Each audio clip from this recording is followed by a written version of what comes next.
Hello students. तो हम अपने डीवीएमएस क्वेश्चन आंसर की सीरीज को कंटिन्यू करते हैं।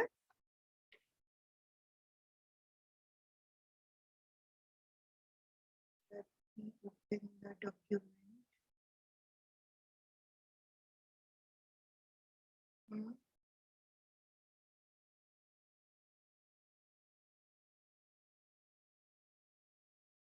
Yes.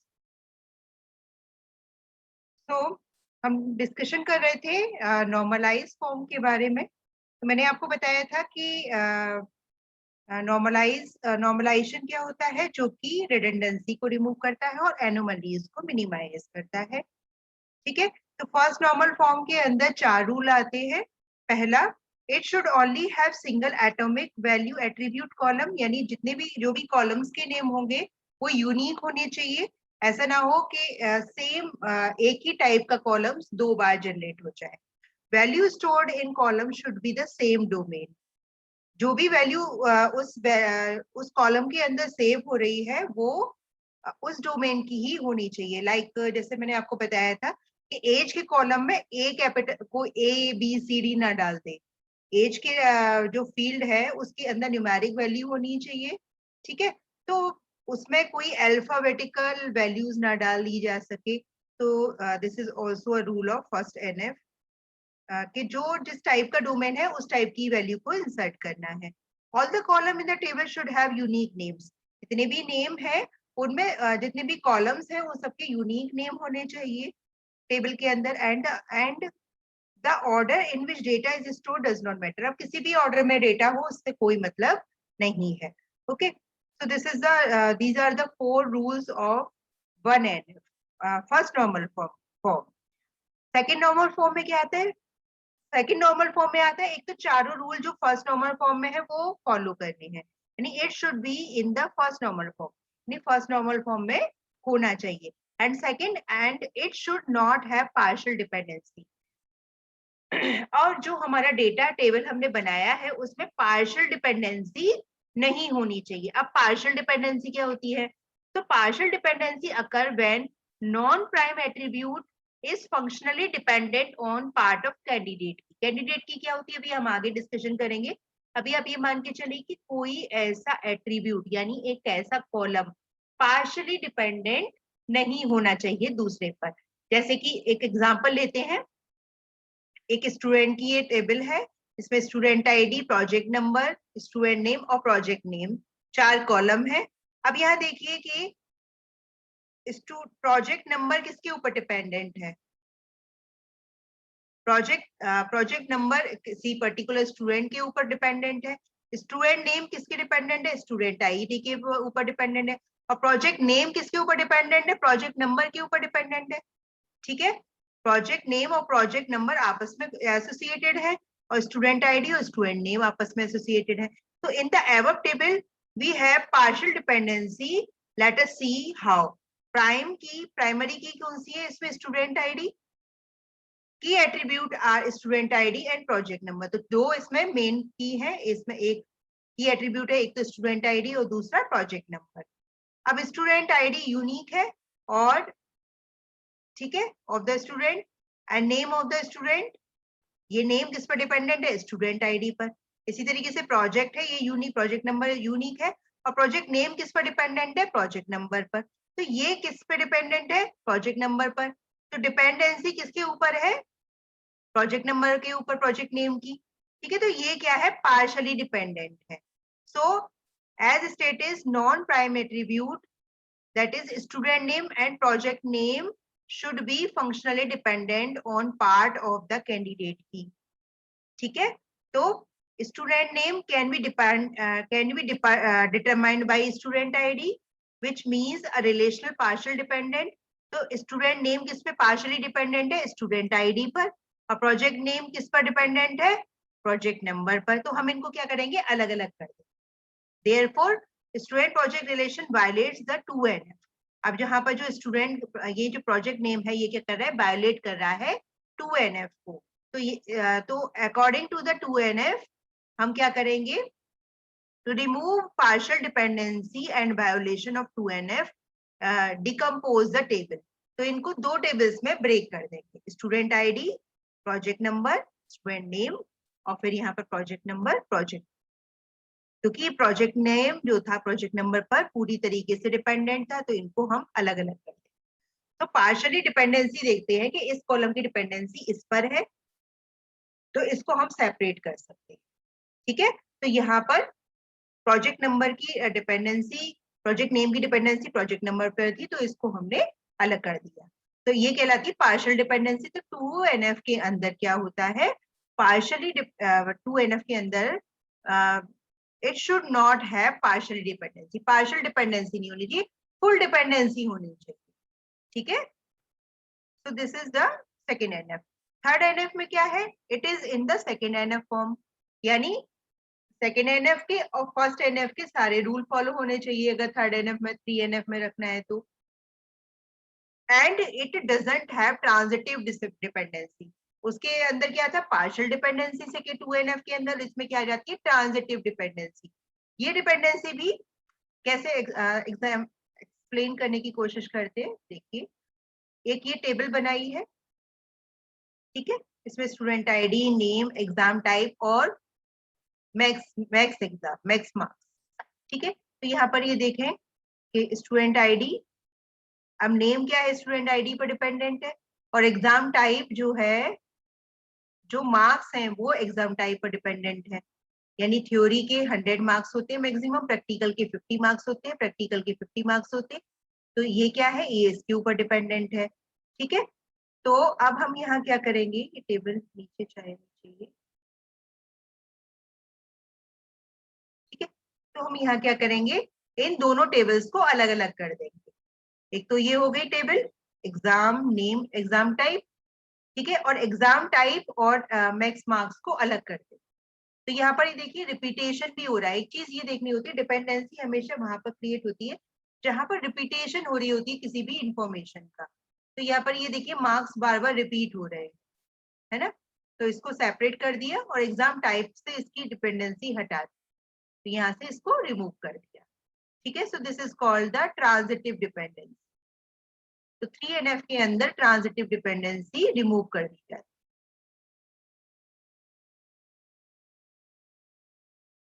है। ठीक है,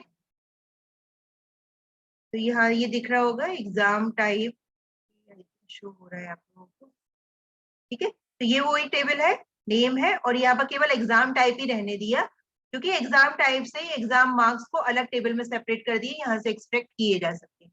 तो यहाँ पर ये ट्रांजिटिव डिपेंडेंसी को रिमूव कर दिया गया, तो ये कहलाते हैं हमारे third NF, third normalization form में आते हैं, इसको करते ही ये थर्ड नॉर्मलाइजेशन फॉर्म में आ जाता है। अब नेक्स्ट पार्ट आता है हमारे क्या कीज का, कौन कौन सी कीज होती हैं। तो की क्या होती है, यूनिकली अगर हम किसी टपल को, हर रो को, जितना भी डेटा हम डाल रहे हैं उसको यूनिकली आइडेंटिफाई कर सके, हर रिकॉर्ड को, उसको मेंटेन करने के लिए कीज लगाई जाती है। So what is the role of key in DBMS? It is used to uniquely identify any record or row of data from the table. हर रो और मतलब हर रो को हम यूनिकली आइडेंटिफाई कर सके, तो उसके लिए कीज लगाई जाती है। It is also use to establish the identified relationship between tables, और इसके साथ साथ कीज क्या करती हैं, दो टेबल के बीच में रिलेशनशिप भी मेंटेन करती। तो type of keys in DBMS, यहाँ पर मेन 4 तरीके की प्राइमरी कीज होती हैं, एक प्राइमरी की, कैंडिडेट की, सुपर की और फॉरेन। ठीक है, अब प्राइमरी की क्या होती है, तो प्राइमरी की, a primary key is a column in a table that uniquely identifies the row in the table. Primary की क्या होती है कि जो टेबल में यूनिकली आइडेंटिफाई कर सके, हर कॉलम, हर एक कॉलम होता है जिससे हम हर नंबर, हर रो को यूनिकली आइडेंटिफाई कर सके, जैसे कि एम्प्लॉय आईडी, ये टेबल बनाइए, employee ID, employee name, employee address, phone number और ब्लड ग्रुप। तो यहाँ पर एम्प्लॉय आईडी क्या होगी, हर रो की एम्प्लॉय आईडी अलग होगी, हर एम्प्लॉय की एम्प्लॉय आईडी अलग होगी। तो एम्प्लॉय आईडी से हम क्या कर सकते हैं, किसी भी एम्प्लॉय को यूनिकली आइडेंटिफाई कर सकते हैं, हर रो को यूनिकली आइडेंटिफाई कर सकते हैं, तो ये क्या होगी, प्राइमरी की हो गई।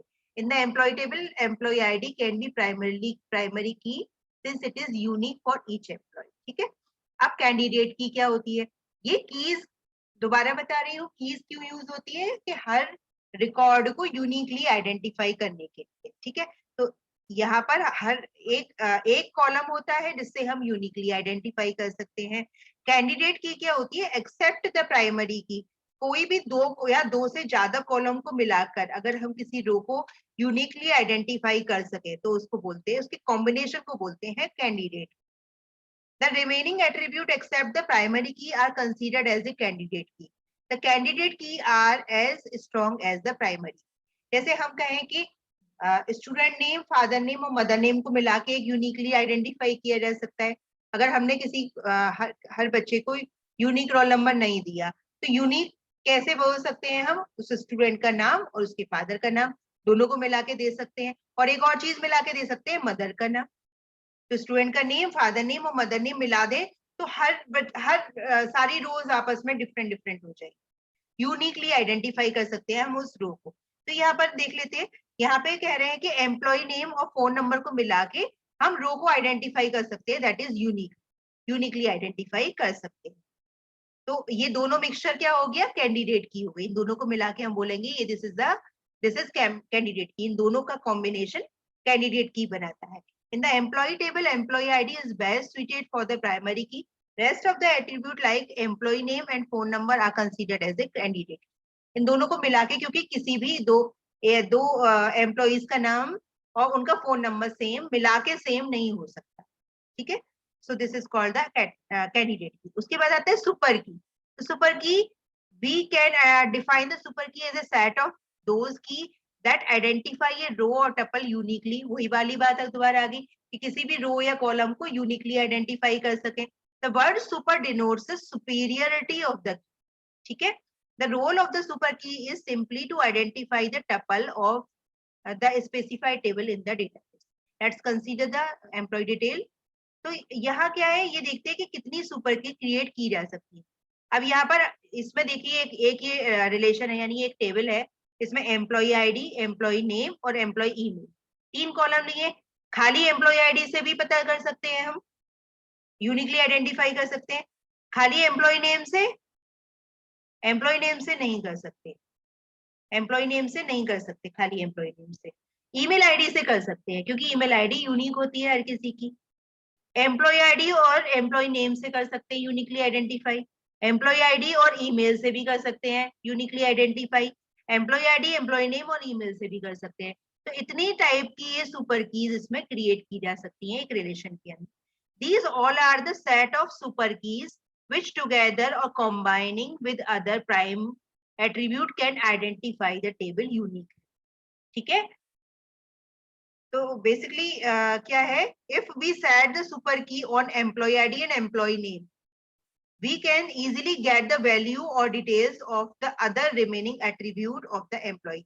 So in this way we can create or search out the super keys from a table, ठीक है। तो किसी भी एक एट्रीब्यूट को की के साथ अगर हम जोड़ दें तो हम उसको बोलते हैं सुपर की। एक यूनिक कैंडिडेट की है और एक कैंडिडेट की को एक प्राइमरी की के संग जोड़, यानी 2 एट्रीब्यूट्स को मिलाकर, जिसमें एक प्राइमरी की भी हो सकती है, उन दोनों को मिलाकर अगर हम यूनिकली आइडेंटिफाई करें किसी टपल को तो वो कहलाती है हमारी सुपर।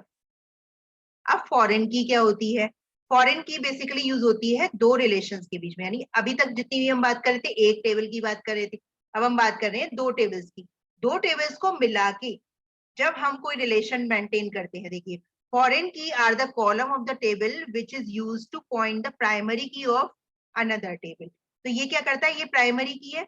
यहाँ देखिए डिपार्टमेंट आईडी, डिपार्टमेंट नेम, तो डिपार्टमेंट इस वाली टेबल में डिपार्टमेंट आईडी क्या है, प्राइमरी की है।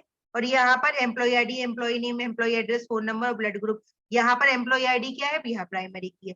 लेकिन यहाँ पर ये एक डिपार्टमेंट आईडी भी है जो यहाँ पर प्राइमरी की है, और इस आईडी को हम यहाँ पर ले रहे हैं तो इसको यहाँ पर बोलेंगे फॉरेन।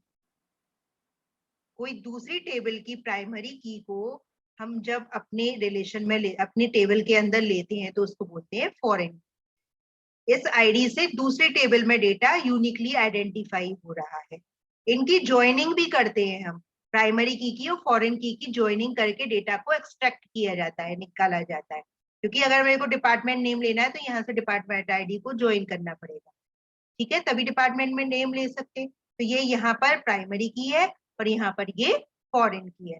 तो this is called the foreign की। The foreign key are the column of the table which is used to point the primary key of another table.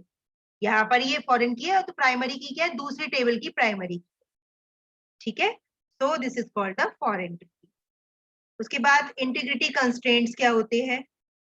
Integrity constraints are the set of rules, कुछ rules जो data की value को input करते समय apply करने होते हैं कि कौन सी वैल्यू वैलिड है।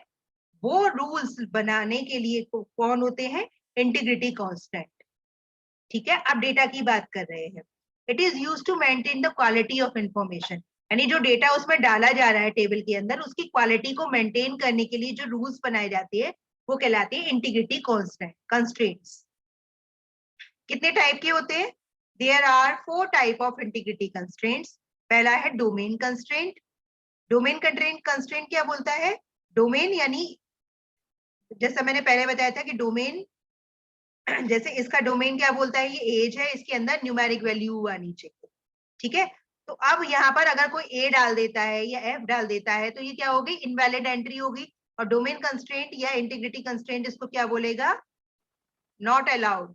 You are not allowed, A is not allowed, allowed values is numeric values, ठीक है। सो डोमेन कंस्ट्रेंट क्या होती है? Can be defined as the definition of valid set of values for an attribute. For example, age attribute can hold only numeric value of maximum 3 digit।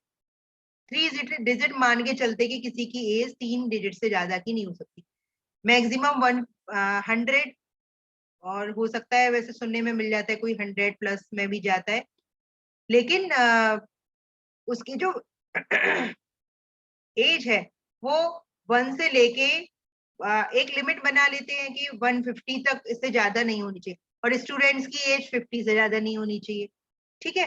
तो ये इसकी range है कि 20 से लेके 30 तक के ही बच्चे अलाउड है, या 20 से लेके 25 तक के ही अलाउड है। तो इतनी ही रेंज के बीच में वैल्यू होनी चाहिए, और इसके अलावा कोई एक्स्ट्रा अलग टाइप के अल्फाबेट्स वगैरह अलाउड नहीं होने चाहिए, ठीक है। सो डोमेन कंस्ट्रेंट यानी उस पर्टिकुलर डोमेन के अकॉर्डिंग वैल्यू वो ये बताता है, ये रूल अप्लाई करता है हमारा डोमेन कंस्ट्रेंट। तो कंस्ट्रेंट्स क्या है? Rules, set of rules while doing entry, while putting the value in the table. जब टेबल में डाटा डाला जाता है तब कौन से रूल्स अप्लाई होते हैं, वो रूल्स हमारे सेट करते हैं इंटीग्रिटी कंस्ट्रेंट, ठीक है। तो जिसमें पहला मैंने बताया डोमेन कंस्ट्रेंट कि जो टाइप का हमने कॉलम बनाया है उस टाइप की जो की वैल्यू ही उसमें एंटर होनी चाहिए। जैसे एज में न्यूमेरिक वैल्यू ही अलाउड है तो न्यूमेरिक वैल्यू ही ऐड होनी चाहिए। अगर इसके अलावा कोई और वैल्यू ऐड होती है तो वो उसको डिनाई कर दे। कौन कर दे? Domain constraint. डोमेन कंस्ट्रेंट उस सेट को रूल्स को सेट कर। उसके बाद आता है entity integrity constraint. Entity integrity constraints क्या कहता है कि प्राइमरी की वैल्यू, प्राइमरी की बताया था ना कि जिससे हम यूनिकली आइडेंटिफाई कर सके अपनी हर रो को। तो यहाँ पर अगर तो प्राइमरी की वैल्यू नल नहीं होनी चाहिए। ये भी एक रूल है, किसके ऊपर है? एंटिटी के ऊपर। एंटिटी इंटीग्रिटी बताता है कि प्राइमरी की वैल्यू नल नहीं होनी चाहिए। अगर ये नल हो गई तो ये क्या हो गई? इनवैलिड हो गई, और ये पॉइंट आउट करेगा कि null value is not allowed, ठीक है। उसके बाद आते हैं रेफरेंशियल इंटीग्रिटी कंस्ट्रेंट। रेफरेंशियल 3 तरीके की इंटीग्रिटी कंस्ट्रेंट हो गया, डोमेन कंस्ट्रेंट, एंटिटी इंटीग्रिटी और रेफरेंशियल इंटीग्रिटी। तो रेफरेंशियल इंटीग्रिटी, रेफरेंशियल का क्या मतलब है कि हमारे में 2 कीज होती है, ये मैंने बताया था ना, एक होती है प्राइमरी की, एक होती है फॉरेन की। फॉरेन की क्या होती है? जो किसी दूसरी टेबल की प्राइमरी की हो, ठीक है। अब सपोज यहाँ पर मैंने एक ऐसी वैल्यू डाल दी जो किसी प्राइमरी की वैल्यू है ही नहीं, ठीक है। तो वो क्या कहलाएगी? हमारी रेफरेंशियल इंटीग्रिटी। वो रूल सेट करती है कि अगर ये प्राइमरी की में वैल्यू में नहीं है तो ही पॉइंट आउट कि आप गलत एंट्री कर, ठीक है। जैसे कि यहाँ पर देखिए ये एम्प्लॉय की टेबल है और ये डिपार्टमेंट की टेबल है। तो डिपार्टमेंट में 2 एंट्री है, 1 और 2, ठीक है। अब यहाँ पर कोई डालता है 9, तो 9 ये रेफरेंशियल इंटीग्रिटी इसको पॉइंट आउट करेगी कि नहीं 9 is not a valid value, क्योंकि 9 तो कोई डिपार्टमेंट आईडी है ही नहीं। ठीक है, तो रेफरेंशियल इंटीग्रिटी किसको बताती है? फॉरेन की के कंस्ट्रेंट्स को मेंटेन करती है। So in the referential integrity constraint, if a foreign key in table 1, so this is the table 1, ये table 1 है और इसकी foreign key है department ID, refers to the primary key of table 2, table 2 ये है और ये इसकी प्राइमरी की है department ID, then every value of the foreign key in table 1, तो हर वैल्यू जो भी हम यहाँ पर डाल रहे हैं टेबल 1 में वो टेबल 2 के अंदर होनी चाहिए, इस वाली के अंदर होनी चाहिए। जैसे इसमें 9 नहीं है तो क्या बोला? Invalid entry, 9 is not an department ID, 9 कोई डिपार्टमेंट आईडी नहीं है। So this rule is settled by the referential integrity constraint. तो इंटीग्रिटी कंस्ट्रेंट्स क्या है? रूल्स है, set of rules over the data, जो हम डेटा इनपुट कर रहे हैं उनके ऊपर रूल्स होते हैं। 3 तरीके के हो गए, domain constraint, entity integrity constraint और रेफरेंशियल इंटीग्रिटी। तीनों क्लियर हो गए होंगे। ओके, नेक्स्ट क्वेश्चन है what are the differences between the DDL, DML and DCL in SQL. अब हम आ जाते हैं एसक्यूएल क्वेरीज पर। ठीक है, तो इसमें डीडीएल क्या होता है? डेटा डेफिनेशन लैंग्वेज, ऐसी लैंग्वेज जिसके थ्रू डेटा को डिफाइन किया जाता है, डेटा को क्रिएट किया जाता है, इस डेटा के स्ट्रक्चर पे काम किया जाता है, वो कहलाता है हमारा डीडीएल, डेटा डिफाइनेशन लैंग्वेज। कौन कौन सी क्वेरीज आती है इसमें? Create, alter, drop, rename. ठीक है, डीएमएल ये अभी हम आगे डिटेल में करेंगे कि इनका क्या क्या होता है, कैसे कैसे एग्जीक्यूट होती है क्वेरीज, वो भी मैं आपको बताऊंगी शॉर्ट में। डीएमएल क्या कहलाता है? डेटा मैनिपुलेशन लैंग्वेज, इसके अंदर डेटा से रिलेटेड, ऊपर आता है डेटा, ऊपर डीडीएल में आता है डेटा के स्ट्रक्चर से रिलेटेड, यानी हम टेबल बनाएंगे तो उसके अंदर कौन से कॉलम रखेंगे, कोई कॉलम को डिलीट करना है, टेबल को क्रिएट करना है, कॉलम के नाम को चेंज करना है ना, या कोई कॉलम बढ़ाना है हमको टेबल में, यानी टेबल का जो स्ट्रक्चर है, टेबल की जो डिजाइन है, वो सब आते हैं हमारा डीडीएल के अंदर। और डीएमएल के अंदर आते हैं डेटा, जब हम उस टेबल के अंदर डेटा डालते हैं, जैसे कोई स्टूडेंट की टेबल है तो टेबल का स्ट्रक्चर कैसे बनाएंगे? डीडीएल के थ्रू। और डेटा डालेंगे, स्टूडेंट की इंफॉर्मेशन डेटा डालेंगे, वो किसके थ्रू डालेंगे? वो डीएमएल के थ्रू। डेटा कौन सा? जैसे किसी स्टूडेंट का नाम डाल दिया, नाम डाला हमने राम कुमार, श्याम कुमार, तो वो क्या हो गया? डीएमएल। डीएमएल में वो क्वेरीज होती है, डेटा को मैनिपुलेट करने की क्वेरीज होती है डीएमएल में। ठीक है, तो DML stand for data manipulation language. SQL queries like select, insert, update. Select यानी देखना कौन कौन से रिकॉर्ड हैं, सारा रिकॉर्ड चेक करेंगे। जब हमें रिट्रीव करना होगा डेटा तो हम सेलेक्ट क्वेरी लगाएंगे, जब हमें डेटा उस टेबल के अंदर डालना होगा तो इंसर्ट क्वेरी लगाएंगे, या कोई डेटा हमको चेंज करना होगा तो हम अपडेट क्वेरी लगाएंगे। उसके बाद आता है डीसीएल, डेटा कंट्रोल लैंग्वेज, यानी हमें परमिशंस जहां देनी होती हैं डेटा को कि कौन इसको यूज कर सकता है, किसको हम अथॉरिटी दे रहे हैं, कितनी अथॉरिटी दे रहे हैं, रीड की, राइट की, अपडेट की, कौन सी क्वेरी दे रहे हैं, तो वो सारी क्वेरीज हमारी आती हैं डीसीएल के अंदर। तो वो होती है ग्रांट और रिवोक। ठीक है, आगे करते हैं नेक्स्ट वीडियो में आगे कंटिन्यू करेंगे, क्वेरीज के बारे में पढ़ेंगे कि कौन कौन सी क्वेरी कैसे एग्जीक्यूट होती है। I hope you like my video and please subscribe my channel and click on the like button of the video. Thank you so much. अभी continue करेंगे next video.